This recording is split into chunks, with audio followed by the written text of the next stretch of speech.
You're with the Breaker-Leggers, and we're in London at the King's Head Theatre Pub to see the brand new musical, Holy Crap. So stay tuned to find out how many legs, whether it's break a leg or leg it. So, what do we know about Holy Crap?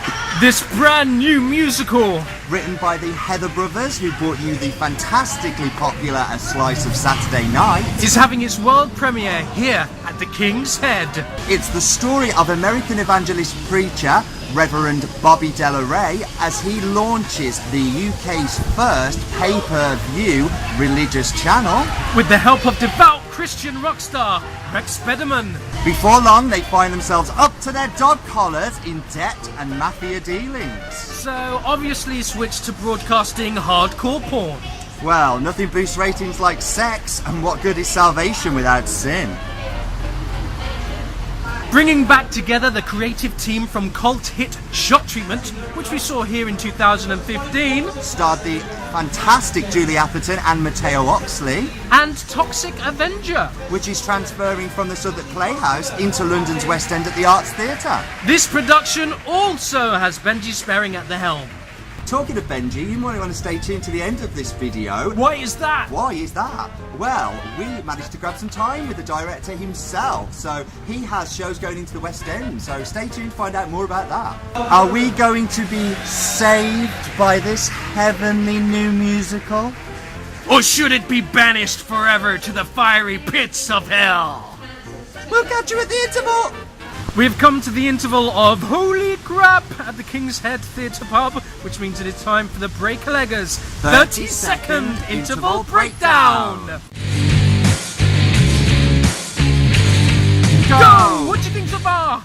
Yeah, it's okay, it's rompy, it's campy, there's audience participation, it's not one for the faint-hearted, it's a story which it's kind of a bit obvious, the plot is a little bit lacking. How about you?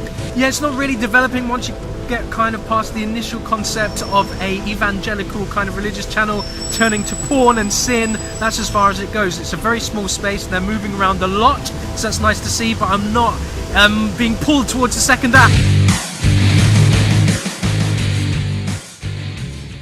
So we've come to the end of Holy Crap at the King's Head Theatre Pub. How did you find that? I found it a bit inconsistent, to be totally honest. I found it a bit like it was unfinished. They almost need to go back to the source material and work on the book somewhat. Some of the ideas that came through in the second act, I felt if they'd have been positioned in Act 1 and built up to a little bit of a cliffhanger or a little bit of a draw into the second act in terms of drama and tension, then it could have worked really, really well. For me, they need to go back to the book and switch and change some of the numbers and some of the scenes around.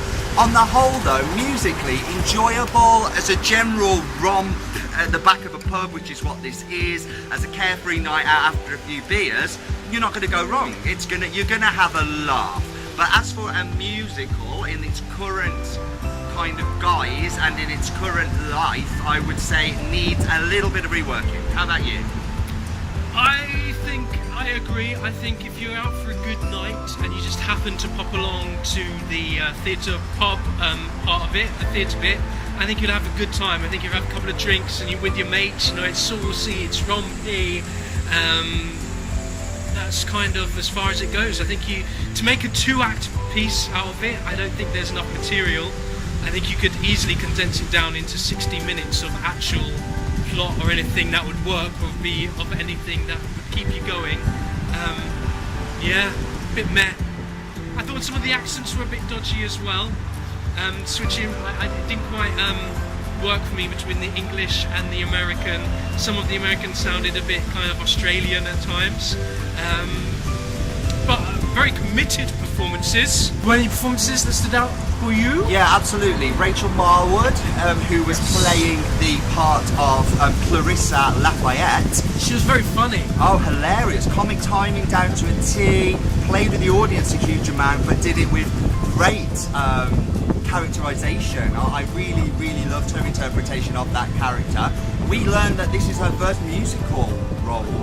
which totally surprised us because she's so capable. She's got a lovely voice. She does not stand out as someone that doesn't know the genre, and I think she's going to go on to get a lot of work within musical theatre because she is full of character, full of life. Also, Nuno Queimado was very good, very committed, very funny. Very fit. Very fit. Cracking body. Do you know, there's quite a bit of bodies on show. Yeah, within the second act, it did get a bit nude heavy, kind of, little bit kind of, but a bit of flesh here, bit of flesh there. Bit of fetish material, lots of thongs going on. So he was very good. And on the whole, the cast was very committed. Talking about going into the audience, that was something that was quite nice about this piece and this space, is that you were very much in the action of the piece. So that was good, kind of bit of audience interaction. Yeah. Production isn't the problem here. It is the book. It is the way the story is set out.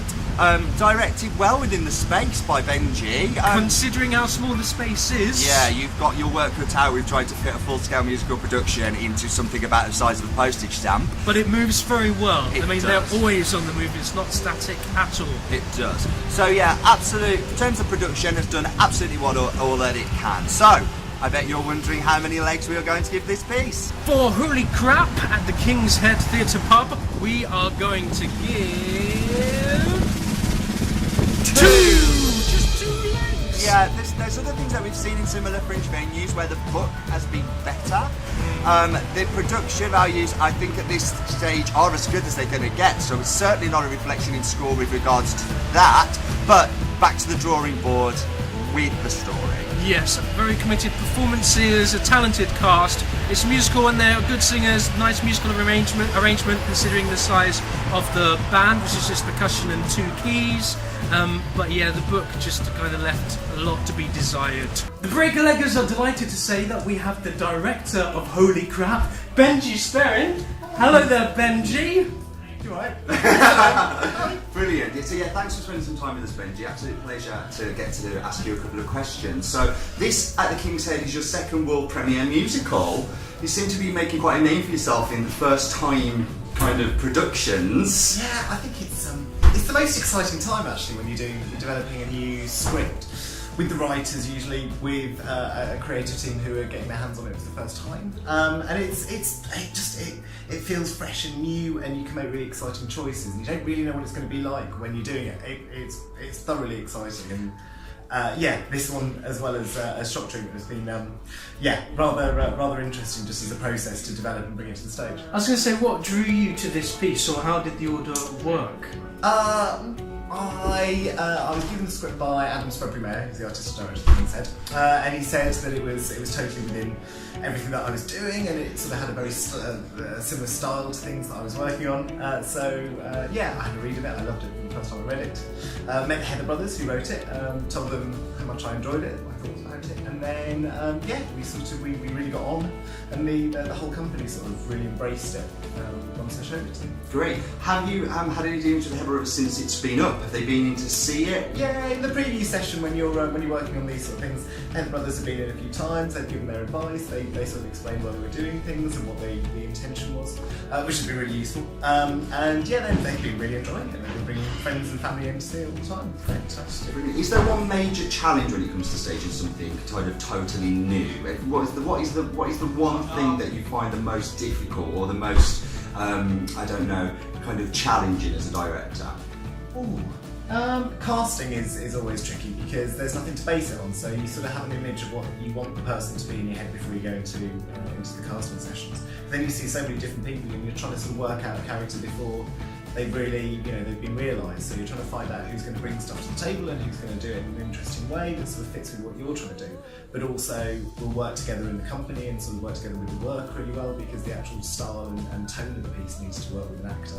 So it's just trying to find the right people who are going to bring something unusual and unique to the piece, but also totally embrace it. I think you've done really well here. The cast are phenomenal. I'm especially a big fan of blonde girl, can't remember her name. Rachel Marwood. Yes, Rachel Marwood, who can sing the shit out of it. First musical. Wow. What a find. She's phenomenal. But the cast consistently in this piece are really bringing their all to it and seem to be relishing in the opportunities that this kind of wacky, zany script is giving them. We found this is the third show I think we've done where we play with the audience quite heavily, and we create monsters every time. And these guys are really sort of embracing that. I think that's really key in kind of like a nice intimate space like the King's Head. You know, you walk right on top of the action. So that is something nice to play with for the cast, I imagine. Yeah, definitely. And you kind of, you know, you can't really do a show in a space like this without totally putting it out into the audience. It's a perfect space for it, but the audience are so up close. If you don't reference them and distance them, then you end up with these people who are literally inches away from your feet. And get a bit awkward. Yeah, and ignoring them. So this place really, you know, it's one of the best spaces in London for that direct contact with the audience. Great. And lastly, everyone that knows Benji's work, they may have caught Toxic Avenger at the Southwark Playhouse, which is going to transfer into the arts in the West End. That must be really exciting for you, right? Hugely, it's amazing. Scared? A little bit, yeah, a little bit. Yeah, it's a big leap for the piece. And going from the Southwark, which was very, again, surrounding, and you could sort of play with it, going to the arts, which is a slightly bigger space, and it's in Don. It's going to have its own challenges. I mean, it's such a fun piece to play with. It really is. And the music, and the script, and just everything about it is going to be so exciting. New Jersey. Oh God! But yeah. it's such a great score, and I mean, we've loved things that we've seen at the arts before, Absolutely, and it does seem like we saw American Idiot there, and it does seem to be this almost edgy venue. Like the things that they put on there tend to be a little bit almost fringy, but not fringy, but definitely quite out there. And I think you're going to fit really well in that space. You can take a risk there, and that's what. That's freeing, isn't it? Yeah, totally. Brilliant. Well, thank you, Benji. As a special treat to say thank you, we're going to give you a very exclusive Break-a-Leggers badge. Finally. Yeah, I know. Finally, you are. Forget Jim or Fix It. Yes, please forget Jim or Fix It. You know you've but made forget it. Blue Peter. You know you've made it with the Break-a-Leggers badge. We'll catch you again soon. Thank you, Benji. Bye. Let us know what you think. Maybe you agree, maybe you don't. We love to hear from you. Like, subscribe to us on YouTube, follow us on Twitter. We're the Break-a-Leggers, and we'll catch you again soon. Bye.